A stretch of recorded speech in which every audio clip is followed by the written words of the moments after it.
Hello दोस्तों, नमस्कार। मैं हूं डॉक्टर उमेश रगटाटे। दोस्तों, आज हम बात करने वाले हैं ब्लड प्रेशर के बारे में। ब्लड प्रेशर कितना होना चाहिए और ब्लड प्रेशर बढ़ने से क्या होता है, लो होने से क्या होता है, इसका ट्रीटमेंट कैसे किया जाता है, इसके बारे में हम आज पूरा डिटेल बात करते हैं। तो दोस्तों, नॉर्मल बीपी जो होता है वो एडल्ट में 120/80 होना चाहिए। मतलब जो सिस्टोलिक ब्लड प्रेशर है वो 120 होना चाहिए, प्लस माइनस 10 चल जाता है, 130 या 110 भी चलेगा। और जो डायस्टोलिक बीपी है, मतलब जो नीचे का बीपी है, वो 80 होना चाहिए, 70 भी चलेगा, 90 भी चलेगा। तो दोस्तों, जब बीपी बढ़ जाता है यानी 130 के जब ऊपर हो जाता है तो उसे हम हाइपरटेंशन कहते हैं, मतलब बीपी बढ़ना। तो बीपी बढ़ने से क्या क्या प्रॉब्लम्स हो सकती है? बीपी बढ़ने से स्ट्रोक का प्रॉब्लम हो सकता है, मतलब पैरालिसिस भी हो सकता है, ब्रेन हेमरेज हो सकता है, ब्लीडिंग हो सकती है, कई जगह से ब्लीडिंग हो सकती है, जैसे कि नाक से ब्लीडिंग हो सकती है, या फिर पाइल्स की ब्लीडिंग हो सकती है, इंटरनल ब्लीडिंग्स हो सकती है। हार्ट के प्रॉब्लम्स हो सकते हैं, आपको हार्ट अटैक आ सकता है, किडनी फेलियर का प्रॉब्लम हो सकता है, आपकी आंखें खराब हो सकती है, आंखों से ब्लीडिंग हो सकती है जिससे आपकी आंखें लाल हो सकती है। इसके अलावा भी बहुत से प्रॉब्लम्स हो सकते हैं। बीपी लो होने से क्या प्रॉब्लम्स हो सकते हैं? बीपी लो होने से भी लगभग उसी टाइप के सेम प्रॉब्लम्स होते हैं, जैसे कि आपको पैरालिसिस हो सकता है, क्योंकि बीपी लो में क्या होता है कि जो आपका जो ब्लड का जो प्रेशर है वो कम हो जाता है। मतलब जो आपका हार्ट जो है उस प्रेशर से ब्लड को आगे नहीं धकेल पाता है जिससे उसे चलना चाहिए, तो उस कारण से सर्कुलेशन जो है वो स्लो हो जाता है। तो बॉडी के हर ऑर्गन्स को ब्लड प्रॉपर मात्रा में मिल नहीं पाता है, जिस कारण से वो ऑर्गन धीरे धीरे धीरे धीरे खराब होने लग जाता है। जैसे कि मान लीजिए, अगर ब्रेन को अगर प्रॉपर ब्लड सप्लाई ना हो पाए, सेरेब्रल इंफार्क्शन हो सकता है, मतलब ब्रेन को ब्लड सप्लाई प्रॉपर होता नहीं है, जिस कारण से आपको पैरालिसिस हो सकता है। क्योंकि उतना जगह जो होती है ब्रेन की, जो उतनी जगह होती है, जो उतने सेल्स होते हैं, वो डैमेज होने लग जाते हैं। उसी टाइप से अगर हार्ट को ही प्रॉपर ब्लड सप्लाई ना हो पाए तो कार्डियक फेलियर हो सकता है, मतलब हार्ट फेलियर हो सकता है।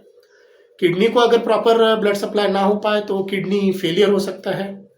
इसी टाइप से हर ऑर्गन को जब ब्लड सप्लाई प्रॉपर मात्रा में नहीं हो पाता है तो वो ऑर्गन फेल होने लग जाता है।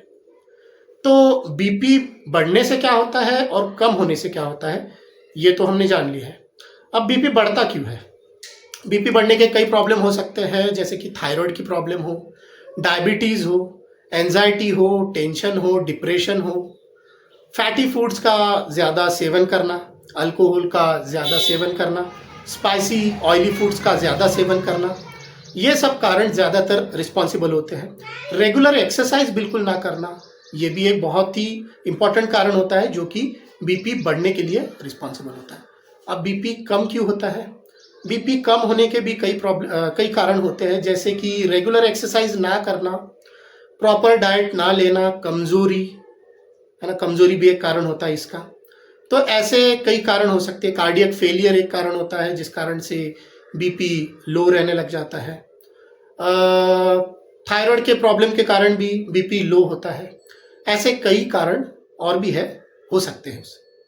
तो दोस्तों, इसे हम मैनेज कैसे करें, कंट्रोल कैसे करें? जैसे बीपी अगर बढ़ा है तो उसके लिए आप जब डॉक्टर के पास जाते हैं, आप डॉक्टर आपको चेक करते हैं, आपका बीपी चेक करते हैं, तो पता चलता है कि आपका बीपी बहुत ज़्यादा बढ़ा है, तो आपको एंटी हाइपरटेंसिव मेडिसिन दी जाती है, जैसे कि एटेनोलॉल है, अम्लोडिपिन है, लोसार्टन है। ऐसे कई प्रकार के एंटी हाइपरटेंसिव ड्रग्स आते हैं जो आपको बीपी मॉनिटर करके प्रॉपर दिए जाते हैं और रेगुलर आपका बीपी चेक किया जाता है।